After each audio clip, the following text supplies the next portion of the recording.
तो आज की मूवी जो मैं एक्सप्लेन करने वाला हूँ वो काफ़ी ज़्यादा प्यारी मूवी होने वाली है और इस मूवी का नाम है दी 100th लव विथ यू। तो चलो यार कहानी शुरू करते हैं। तो इस कहानी की शुरुआत में हम देखते हैं कि एक छोटी सी लड़की अकेले बैठे हुए रो रही होती है क्योंकि उसका रिकॉर्ड टूट गया था। तभी एक लड़का उसके पास आया और वो उससे कहता है ये मुझे दो, मैं इसे फिक्स कर दूंगा। अब इसके बाद काफी साल बीत जाते हैं और वो लड़की भी अब बड़ी हो गई होती है और यही हमारी स्टोरी की मेन कैरेक्टर है जिसका नाम है एओ। और यहाँ पर एओ कॉलेज में है और वो अपनी क्लास में ही सो गई होती है और जब टीचर उसे जगाते हैं तो इस बात पे उसकी फ्रेंड और वो दोनों ही काफी हंसते हैं। और यहाँ पर हमें पता चलता है कि उसकी फ्रेंड का नाम है रीना। और इसके बाद ही हम एओ के दो दोस्तों को और देखते हैं जिनमें से एक का नाम है नायो और दूसरे का नाम है शांतनु। और यहाँ पर हमें पता चलता है कि अब एओ अपनी हायर एजुकेशन के लिए कोरिया से निकलकर अब अमेरिका जाने वाली है। और यहाँ पर नायो एओ को फर्स्ट ईयर से पसंद करता है लेकिन वो कभी भी उससे ये बोल नहीं पाया। तभी उसके दोस्त शांतनु ने कहा कि अगर उसने अभी उससे बात नहीं की तो उसके हाथ से सब कुछ चला जाएगा। अब थोड़ी देर में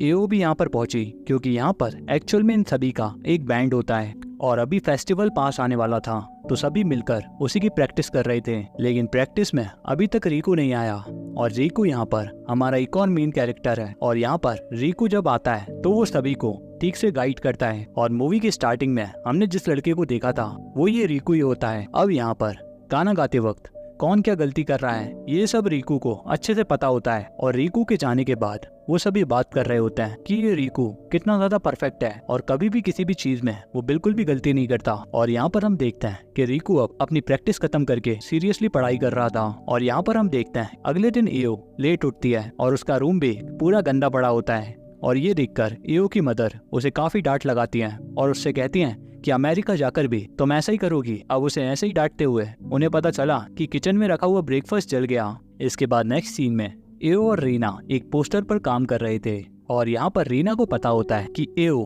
रीकू को लाइक करती है और वो एओ से कहती है उसे अपनी दिल की बात उसे बता देना चाहिए। और वो कहती है कि अगर वो तुम्हारा बॉयफ्रेंड बना तो ये समर तुम्हारे लिए काफी ज्यादा ब्यूटीफुल होगा। लेकिन यहाँ पर एओ को डर होता है कि अगर उसने अपना लव कन्फेस कर दिया तो रीकू उसे छोड़कर चला जाएगा। और यहाँ पर वो कहती है कि रीकू उसका दोस्त तो है और यहाँ पर बचपन में उसने उससे कहा था कि वो हमेशा उसका बर्थडे मनाएगा। और एओ ये पूरी तरीके से बिलीव करती है कि वो अपना प्रॉमिस हमेशा निभाएगा। जिसके बाद ये दोनों ही दोस्त आपस में कलर्स के साथ खेलने लग गए जिसे देखकर रीकू वहाँ से पोस्टर उठाता है और उसे साइड में रख देता है। और तभी हम देखते हैं कि दूर कुछ लोगों से एक पानी का पाइप फट गया और उसका सारा पानी यहाँ पर उछल के आ गया। लेकिन यहाँ पर रीकू और उस पोस्टर पर बिल्कुल भी पानी नहीं आया होता और उसके सारे दोस्त कहते हैं कि आखिर तुम बच कैसे गए। तो रीकू ने कहा कि मैं तुम सबसे फास्ट हूँ। अब यहाँ पर नायो रीकू को कन्फेस करना चाहता है पर उसे पता है कि शायद रीकू भी उसे पसंद करता है तो वो उसी से परमिशन लेने के लिए वो उससे बात कर रहा था। लेकिन रीकू को पहले से ये पता है और इसलिए वो उससे कहता है कि तुम जाओ और उसका ख्याल रखना। अब यहाँ पर जब ये सभी लोग लंच कर रहे होते हैं तो नायो एओ से कहता है कि मुझे तुमसे कुछ अकेले में बात करनी है। पर एओ कहती है कि तुम यहाँ पर बात कर सकते हो। लेकिन अब अकेले में बात करने के लिए उसके दोस्त भी उसे सपोर्ट नहीं कर रहे होते हैं। तब यहाँ पर वो फ्रस्ट्रेट हो जाता है और उससे कहता है कि आखिर मैं यहाँ पर सबके सामने तुम्हें कन्फेस कैसे करूँ। अब ये सुनने के बाद एओ को उसकी फीलिंग्स के बारे में पता चल गया और नायो वहाँ से भाग गया।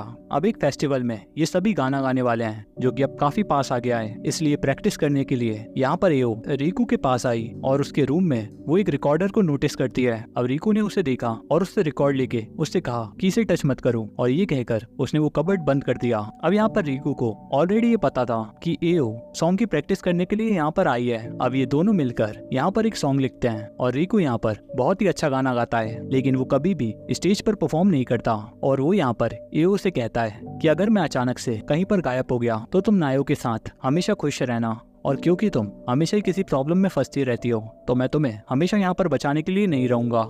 अब ये सुनकर एओ को काफी बुरा लगा और वो वहाँ से चली गई। अब इसके बाद वो यहाँ पर अपनी फ्रेंड के पास आई और उसने उससे कहा कि रीकू मुझे में इंटरेस्टेड नहीं है और इसके अलावा वो नायो के साथ ही डेट पर जाएगी। अब ये सुनकर उसकी फ्रेंड उसके ऊपर काफी गुस्सा हो गई और वो उससे कहती है कि क्या तुम्हें पता भी है कि नायो तुमसे कितना ज्यादा प्यार करता है और तुम उसे एक अल्टरनेटिव की तरह चूज कर रही हो और अगर तुम्हें रीकू नहीं मिला तो तुम नायो को पकड़ लोगी। आखिर तुम कितनी घटिया लड़की हो। और यहाँ पर हमें पता चलता है कि एक्चुअल में रीना नायो से प्यार करती है इसीलिए वो ऐसा कह रही थी। अब यहाँ पर हमें पता चलता है कि रीकू अपने अंकल के साथ रहता है और उनकी वाइफ जब वो यंग थे तभी वो गुजर गई थी। और वो रिकू से कहते हैं कि तुम एओ को हमेशा पुश मत किया करो, क्योंकि अगर उसे गुस्सा आया तो वो तुम्हें कभी भी माफ नहीं करेगी। लेकिन रिकू ने आज डिसाइड किया है कि वो अब कुछ अलग करने वाला है, और इसके बारे में हमें मूवी में आगे पता चलेगा।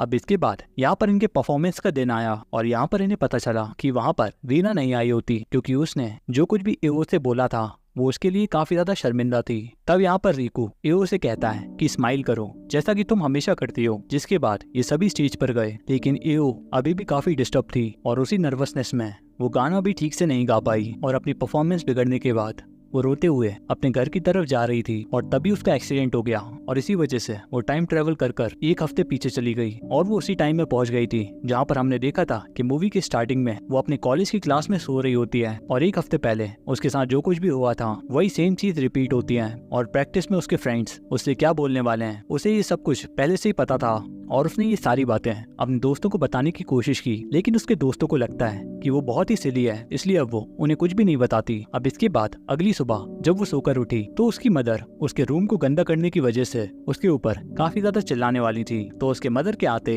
एओ उनसे कहती है कि आप कुछ भी मत कहना, मैं पूरा रूम साफ कर दूंगी, लेकिन इससे पहले आप किचन में जाके लंच को देखिए, वो जलने वाला है। और यहाँ पर ये सब उसके लिए काफी ज्यादा अजीब था।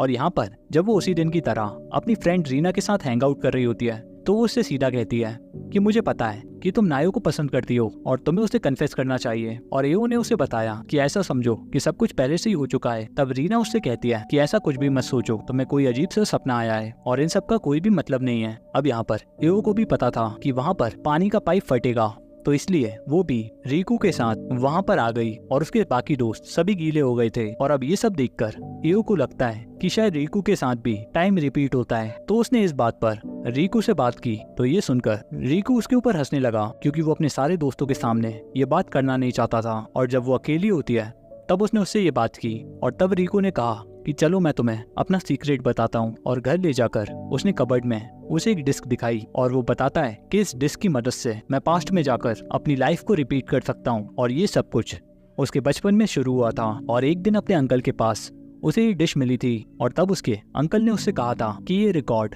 एक लाइफ का रिकॉर्ड है, और इसे प्ले करते वक्त अगर इसकी पिन आपने मूव की तो तुम पास्ट का दिन फिर से जी सकते हो। और उस वक्त वो काफी छोटा था, तो उसने अपने अंकल की बात पर बिलीव किया। जिसके बाद ये दोनों ही उस डिस्क को इस्तेमाल करके एक दिन पीछे जाते हैं, और फिर से एओ अपनी क्लासरूम में उठी और भागकर वो क्लास के बाहर रिकू से मिली। और अब उसे बिलीव हो गया था कि ये सब कुछ सच है। और यहाँ पर रिकू कहता है कि मैं इसी तरीके से लाइफ को चीट कर रहा हूँ, और एओ भी काफी इंटरेस्टेड होती है कि वो आखिर ऐसा कैसे कर रहा है। तब यहाँ पर रिकू उसे सब कुछ बताता है कि एओ जब छोटी थी तो उसके फादर ने उसे एक रिकॉर्डर दिया था, और वो उसके हाथों से टूट गया था। और यहाँ पर हम देखते हैं जब एओ छोटी थी तो उसके फादर ने उसे एक रिकॉर्ड दिया था जो कि एओ से टूट गया था, और उसके फादर की डेथ हो गई थी, तो वो रिकॉर्ड उसके लिए काफी ज्यादा इम्पोर्टेंट है। तब छोटे रिकू ने ये डिसाइड किया कि उस रिकॉर्डर में जो भी गाने हैं तो वो उसे गाकर दिखाएगा। और तब उसे गिटार बजाना नहीं आता था, तो तब उसने डिसाइड किया कि वो अपने अंकल से गिटार बजाना सीख लेगा। लेकिन वो उसी दिन सीखकर डायरेक्टली एओ के सामने गाना नहीं गा सकता, तो इसी वजह से वो पास्ट में जाता था, और हर रोज जाकर उसने गिटार सीखा, और वो गिटार में मास्टर बन गया। और जिस दिन एओ की रिकॉर्ड टूटी तो उस दिन उसने अपना गिटार ले जाकर एओ के सामने वो गाना गाया।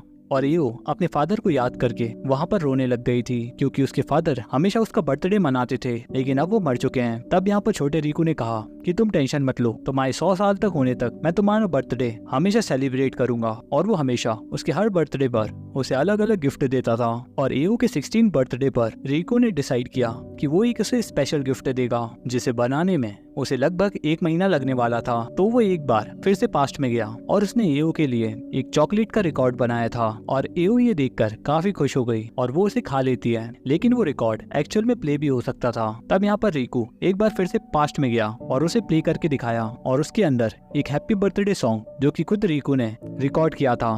और वो उससे कहता है कि तुम इस सॉन्ग को 12 बार सुन सकती हो, लेकिन एओ मानती नहीं और उसे खा लेती है। अब ये सब जब रिकू ने एओ को बताया तो वो उससे पूछती है क्या तुम मुझे लाइक करते हो। तो रिकू ने कहा कि जिस दिन से मैं तुमसे पहली बार मिला था मैं तब से तुम्हें प्यार करता हूँ। और यहाँ पर एओ ने कहा कि मैं भी तुमसे काफी ज्यादा प्यार करती हूँ, कि ये सब हमारे लिए काफी हार्ड है क्योंकि अब मैं अमेरिका जाने वाली हूँ। तब यहाँ पर रिको ने कहा तो चलो फिर 1 साल पीछे चलते हैं। और अब 1 साल पहले से ही ये दोनों रिलेशनशिप में आ गए और उनके फ्रेंड्स ये सब देखकर काफी ज्यादा सरप्राइज थे, जिसके बाद ये दोनों ही मिलकर अपना काफी ज्यादा टाइम एक साथ स्पेंड करते, जिसमें वो पिकनिक पर जाते हैं, एक दूसरे के लिए खाना बनाते हैं और इन्होंने मिलकर एक साथ गाने भी लिखे। और एक दिन लाइब्रेरी से बुक निकालते वक्त एओ वहाँ से गिरने वाली थी, लेकिन तभी एओ उसे पकड़ लेता है और वो उससे कहता है कि मैं हमेशा इसी तरीके से तुम्हें प्रोटेक्ट करूंगा। जिसके बाद ये दोनों ही वहाँ पर किस करते हैं और यहाँ पर इन दोनों के रिलेशनशिप के वो सभी मूवमेंट्स काफी ज्यादा प्यारे होते हैं। और इनका 1 साल कहाँ निकल गया ये इन लोगों को भी समझ नहीं आया। अब एक दिन यहाँ पर जब नायो और उसके दोस्त हैंग आउट कर रहे होते हैं, तब यहाँ पर नायो रीना से कहता है कि आखिर रिको में ऐसा क्या है जो उसे गर्लफ्रेंड मिल गई और मैं अभी तक अकेला हूँ। तो उसका फ्रेंड उससे कहता है कि उसमें कॉन्फिडेंस ज्यादा है। अब इस बात पर रीना उस पर चिढ़ गई और वो कहती है कि नायो एकदम परफेक्ट है और वो उससे ज्यादा हैंडसम है। और यहाँ पर उसने इनडायरेक्टली नायो को कन्फेस कर दिया था और अब यहाँ पर इन दोनों की रिलेशनशिप भी स्टार्ट हो गई थी। और यहाँ पर हम देखते हैं कि नेक्स्ट सीन में एओ और रिको एक कंसर्ट में आए होते हैं और यहाँ पर ये दोनों काफी खुश थे और वो एक दूसरे से प्रॉमिस करते हैं कि वो हमेशा साथ रहेंगे। अब अगले दिन फेस्टिवल का दिन आया और एओ ने यहाँ पर आज बहुत ही अच्छे से परफॉर्म किया, लेकिन लास्ट टाइम जहाँ पर उसकी डेथ हुई थी फिर से वहीं पर उसी टाइम पर उसकी डेथ हो जाती है। अब ये देखकर फिर से रिको टाइम में पीछे गया और भागते हुए क्लास में जाकर वो उसे गले लगा लेता है। अब इस दिन के बाद रिको इनकी बैंड प्रैक्टिस में भी नहीं गया। अब यहाँ पर हम देखते हैं कि एओ देखती है कि रिको बार बार कॉलेज के प्रोफेसर के पास जा रहा है और किसी बात पर उन दोनों के बीच झगड़ा हो गया था। और उसके दोस्त भी ये वंडर करते हैं कि आखिर रिको के साथ प्रॉब्लम क्या है और उसे आखिर हो क्या गया है। अब एक दिन एओ और रिको फिर से गाना लिखने के लिए बैठे, लेकिन रिको को पहले ही आगे के बोल पता थे। तब यहाँ पर एओ को पता चल गया कि वो टाइम में वापस से पीछे गया था और वो उससे पूछती है कि आखिर तुम अकेले क्यों गए, लेकिन रिको इसके बारे में कुछ भी नहीं बताता। अब यहाँ पर हम उसे लाइब्रेरी में देखते हैं जहाँ पर वो और भी ज्यादा पढ़ता है और यहाँ पर एओ की डेथ फिर से ना हो इसका सॉल्यूशन निकालने के लिए वो काफी मेहनत कर रहा है। अब यहाँ पर रिको को एक मैसेज मिला कि एओ को कुछ हो गया है और वो वहाँ से भागते हुए अपने फ्रेंड्स की प्रैक्टिस की जगह पर गया। अब यहाँ पर वो आजकल प्रैक्टिस के लिए नहीं आता, तो इस पर नेओ उसका मजाक उड़ाता है। तब यहाँ पर रिको उसे बताता है कि आज मुझे कुछ और करना है और ये कहकर वो वहाँ से जाने लगा था। अब इस बात पर नायो और रिको में वहाँ पर फाइट हो गई। तब नायो उससे कहता है कि तुम अपने आप को समझते क्या हो, क्या तुम हमसे अलग हो? और वो उससे कहता है कि तुम यहाँ से निकल जाओ, हमें तुम्हारी जरूरत नहीं है। अब एओ ने ये सब देखा और वो उस फिजिक्स के प्रोफेसर के पास गई और वो उनसे पूछती है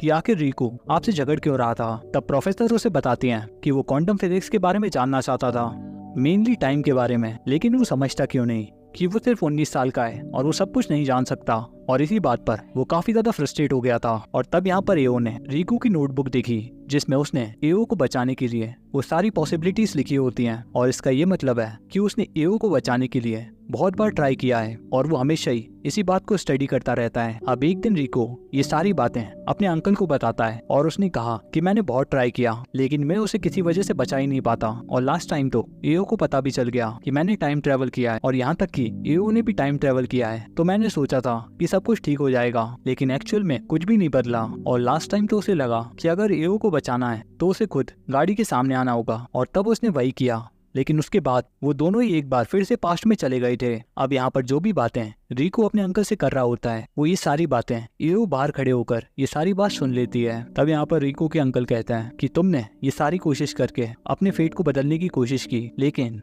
तुम एओ के फेट को नहीं बदल सकते और मौत तो आनी है और उसे कोई भी नहीं बदल सकता। और एक्चुअल में उसके अंकल ने भी अपनी वाइफ को बचाने की काफी कोशिश की थी पर वो भी उन्हें नहीं बचा पाए। अब यहाँ पर एओ को जो कुछ भी पता चला वो उसके बारे में बहुत सोचती है और वो गाने की प्रैक्टिस करते वक्त रिको से कहती है कि अब तुम्हें ये सब कुछ बंद कर देना चाहिए और मेरा जो कुछ भी फेट है मैं उसे एक्सेप्ट करती हूँ। तब रिको कहता है कि ऐसा कुछ भी नहीं है, हम एक बार फिर से पास्ट में जाएंगे, हम बार बार पास्ट में जाकर कहीं भी रह सकते हैं और हम इसे बार बार रिपीट कर सकते हैं। लेकिन एओ को पता है कि ये सब कुछ गलत है और उसने रिको के साथ जो भी मोमेंट्स बिताए वो उन सभी को याद करती है। और यहाँ पर उसने उस रिकॉर्ड को उठाया और उसे तोड़ दिया और वो उससे कहती है कि ये जिंदगी नहीं है और मैं अपने फेट से नहीं भाग सकती और हमने जो एक साथ टाइम बिताया वो काफी ज्यादा ब्यूटीफुल था और मैं उसे रिपीट करके बर्बाद नहीं करना चाहती। अब यहाँ पर एओ के पास जीने के लिए सिर्फ एक ही हफ्ता बचा था।